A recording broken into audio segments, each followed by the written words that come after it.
Okay, well, in Mexico, we had a couple of pieces of information that is probably worth mentioning recently.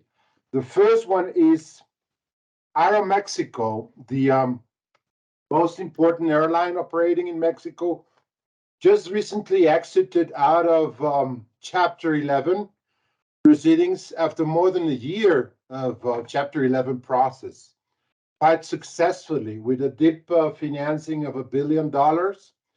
And now Aeromexico's aircraft fleet is even a bit larger than it was when it entered into Chapter 11. So it was a successful process.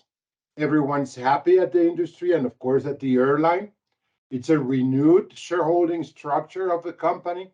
We did participate as a firm in that process, representing the UCC, the Unsecured Creditors Committee, and it was quite an interesting and successful exercise. So that is good for the industry, definitely.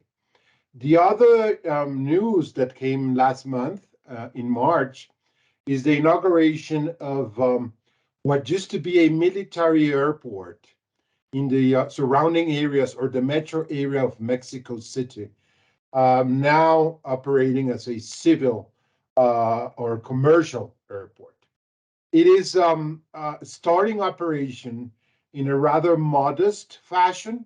It is not what we had in mind for this huge hub, you may remember a few years ago, that we were going to have here also in the metropolitan area. That was canceled by the current presidential administration in Mexico, but the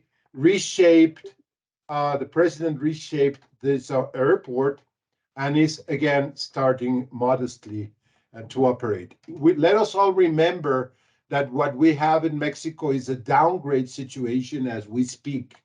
Mexico has been downgraded to class 2 by the FAA, which does prevent, as we speak, new frequencies and new routes being operated to the United States and from the United States to Mexico out of the bilateral agreement. So that situation is also preventing both the current or the former Mexico City airport, which continues to be the largest hub in the center of the country, as well as this new airport from inaugurating new routes and new frequencies.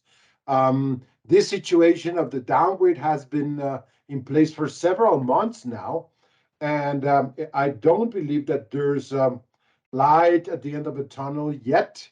The Mexican authorities is struggling in trying to meet the requirements being imposed by the FAA, and it may be a situation that will take a few months yet to be overcome. That's about what I have. I don't know, Andres, if I'm missing anything.